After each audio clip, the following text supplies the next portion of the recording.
अस्सलामुअलैकुम, welcome to my YouTube channel law with Asad. आज हमने आर्टिकल 10 ऑफ द कॉन्स्टिट्यूशन के सेकंड पार्ट को डिस्कस करना है, जो प्रिवेंटिव डिटेंशन से रिलेटेड है। प्रिवेंटिव डिटेंशन में ये होता है कि बंदे ने जुर्म कोई नहीं किया होता, लेकिन उसको जुर्म से प्रिवेंट करने के लिए, यानी उससे पब्लिक ऑर्डर को खतरा है या वो प्री जुडिशियल एक्ट कर रहा है जो against the integrity of that state, ठीक है, जो मुल्क की सालमियत के लिए खतरा है। कोई भी ऐसा उससे खतरा है कि वो पब्लिक ऑर्डर को जो है वो ख़राब कर सकता है या against the interest of the state को काम करेगा, तो उसको जो है वो प्रिवेंटिव डिटेंशन यानी नज़रबंदी में रखा जा सकता है। नज़रबंदी का कानून आइन की नज़र में क्या है, इसका प्रोसीजर क्या है, और अगर किसी की भी इंसान को नज़रबंद रखा जाता है, प्रिवेंटिव डिटेंशन में रखा जाता है, तो उसके राइट्स क्या क्या हैं, ये सारा आर्टिकल 10 में एक्सप्लेन किया गया है। आपने बहुत सुना होगा कि फलां बंदे को 3 MPO के तहत अरेस्ट कर लिया गया, तो ये 3 MPO जो है वो प्रिवेंटिव डिटेंशन है, ठीक है। West Pakistan maintenance of peace ordinance 1960 और पंजाब के लिए the Punjab maintenance of public ordinance 1960। इसका जो सेक्शन 3 है वो प्रिवेंटिव डिटेंशन के साथ डील करता है, यानी उसके तहत किसी भी बंदे को प्रिवेंटिव डिटेंशन में रखा जाता है। बेसिकली जो कॉन्स्टिट्यूशन बता रहा है वो प्रोसीजर बता रहा है, और रिव्यू बोर्ड का प्रोसीजर बताएगा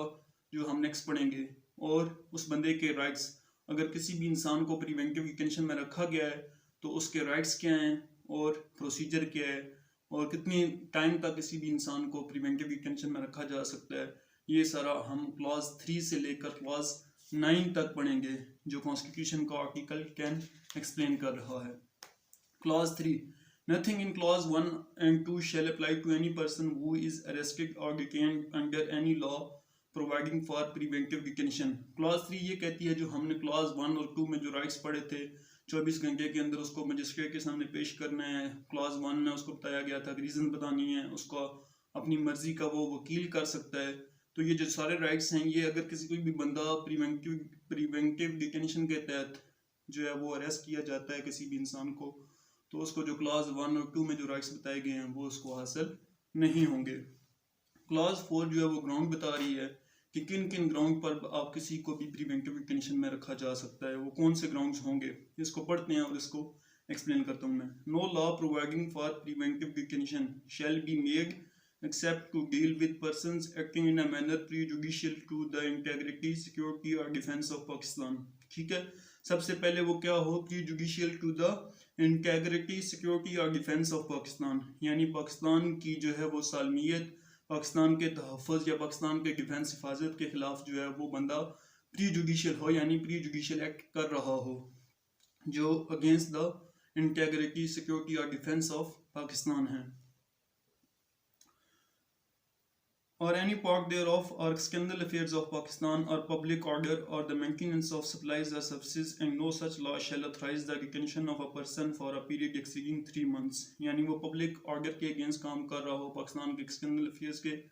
में ऐसे वो काम कर रहा हो जिससे जो है वो स्टेट को खदशा है कि वो स्टेट को नुकसान पहुंचाएगा, तो उसको जो है वो प्रिवेंटिव डिटेंशन के तहत रखा जा सकता है, डिटेन किया जा सकता है, नज़रबंद रखा जा सकता है। और इसका जो पीरियड बताया गया है क्लॉज 4 में वो 3 months है। Unless the appropriate review board has, after affording him an opportunity of being heard in person, reviewed his case and reported before the expiration of the said period that there is in its opinion sufficient cause for such detention, and if unless the appropriate review board has reviewed his case and reported before the expiration of each period of 3 months that there is in its opinion sufficient cause for such detention। Class 4 में ये बताया गया है जो basically इसका time period है preventive detention का वो 3 months है, लेकिन जो रिव्यू बोर्ड होगा, आगे हम रिव्यू बोर्ड को भी पढ़ते हैं, उसकी कॉन्स्टिट्यूटेड कैसे होगा। जो रिव्यू बोर्ड होगा उसको अगर लगता है कि सफिशिएंट कॉज मौजूद है, इस बंदे को फर्दर डिटेन रखा जा सकता है, यानी अगर हमने इसको रिलीज किया तो ये दोबारा ऐसे काम करना शुरू कर देगा जो against the interest of the state है, ठीक है। लेकिन जो आजकल मामलात हमारे चल रहे हैं,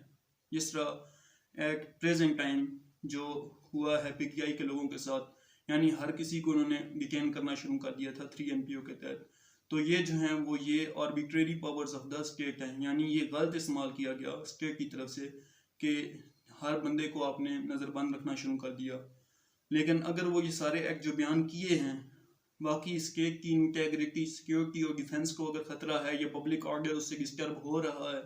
तो तब ही जो है ये आप उस बंदे को डिटेन रख सकते हैं प्रिवेंटिव डिटेंशन में। ये नहीं कि आप किसी पर इल्ज़ाम लगाएं कि आपसे पब्लिक ऑर्डर को खतरा है और आप उसको नज़रबंद कर दें।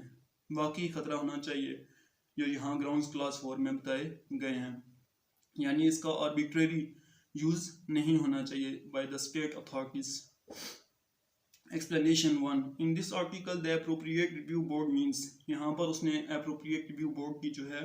मतलब बताया है कि appropriate review board क्या है और किस किस कौन कौन से members इसमें शामिल होंगे और ये कैसे constitute किया जाएगा। In the case of a person detained under a federal law, a board appointed by the Chief Justice of Pakistan and consisting of a chairman and 2 other persons, each of whom is or has been a judge of the Supreme Court or a High Court. अगर किसी भी बंदे को federal law के तहत जो है वो नज़रबंद रखा जाता है तो ये बोर्ड जो है वो chief justice of Pakistan constitute करेंगे और ये 3 मेंबर्स बोर्ड होगा, रिव्यू बोर्ड, जिसमें से 1 जो है वो चेयरमैन होगा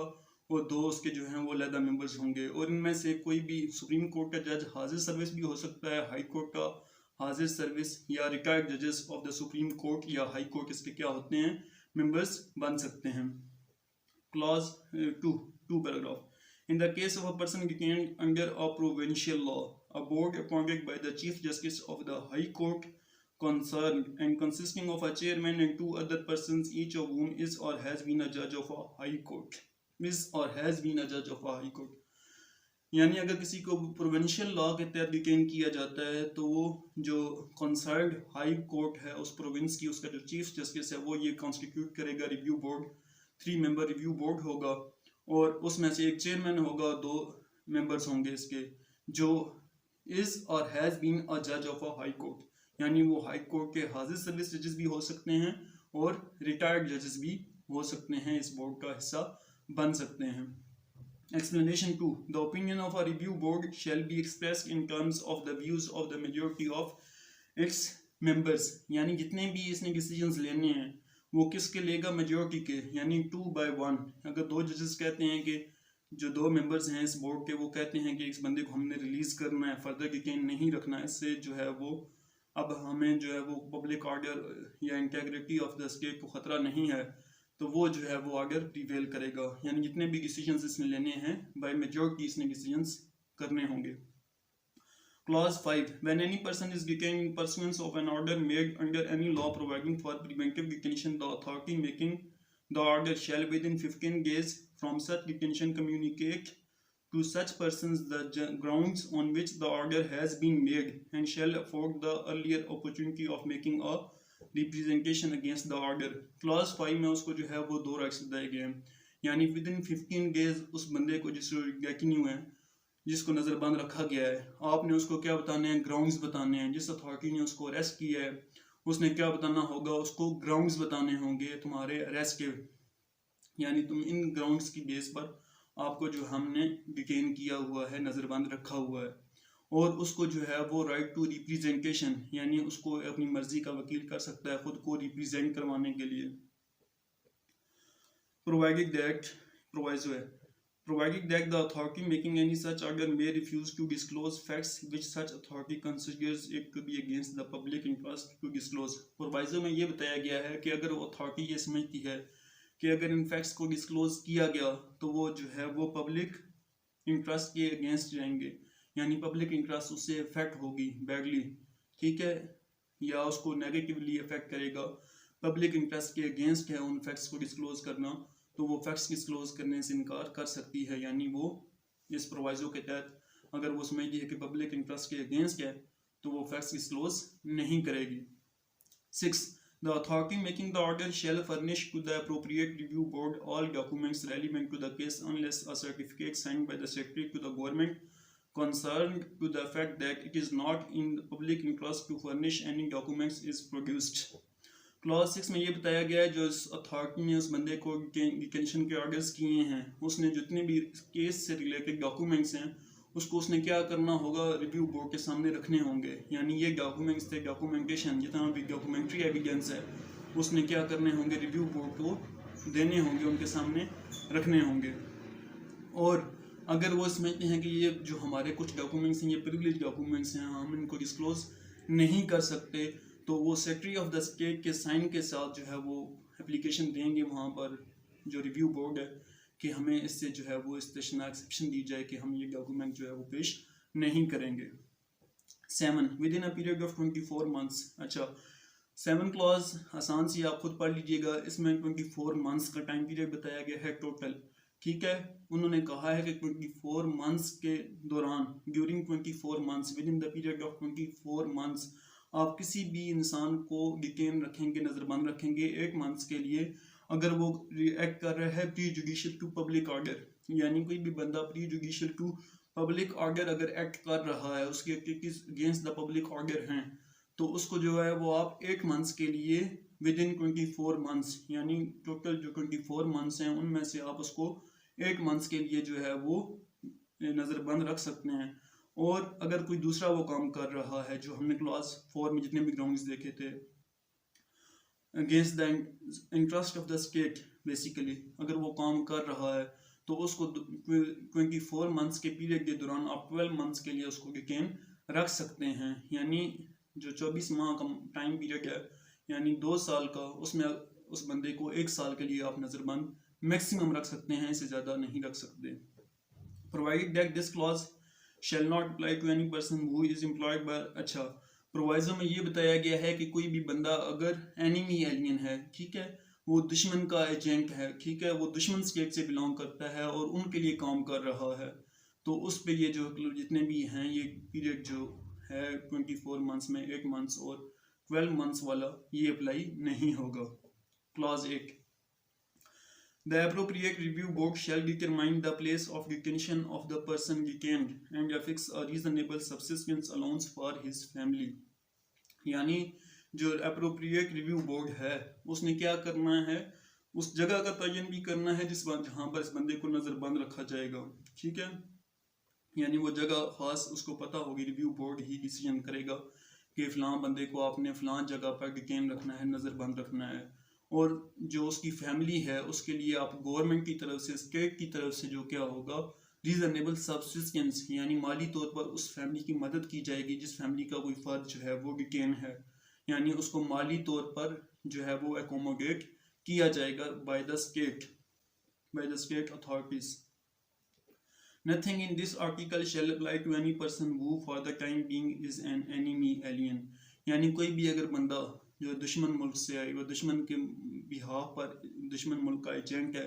और हमारे मुल्क में, ठीक है, जो हमारी एनिमी स्टेट से बिलोंग करता है और हमारी जो है वो यहाँ पर काम कर रहा है हमारे दुश्मन के लिए, तो उस पर जितने भी यहाँ जो राइट्स बयान किए गए हैं, जो 10 पर्सन है उसके ऊपर अप्लाई नहीं होंगे। यानी उस जो है वो प्रिवेंटिव डिटेंशन के तहत जितने भी राइट्स हैं आर्टिकल 10 के अंदर, रीजनेबल सब्सिस्टेंस का, उसको रिप्रेजेंटेशन का राइट दिया गया है, ठीक है, तो जितने भी ये राइट्स हैं, टाइम पीरियड बताया गया है, इस टाइम पीरियड से ज़्यादा आप उसको डिटेन नहीं कर सकते। तो ये जितने भी राइट्स यहाँ पर बयान किए गए हैं ये उस बंदे पर जो एनिमी एलियन है उस पर अप्लाई नहीं होंगे। This is all our lecture. Article 10 का पार्ट 2 था और इसमें हमने प्रिवेंटिव डिटेंशन को देखा है। अगर कोई भी क्वेश्चन हो इससे टॉपिक से रिलेटेड, प्रिवेंटिव डिटेंशन से, तो आप मुझसे कमेंट सेक्शन में पूछ सकते हैं, इंशाल्लाह मैं आपको रिप्लाई करूँगा। और that's all, thank you so much.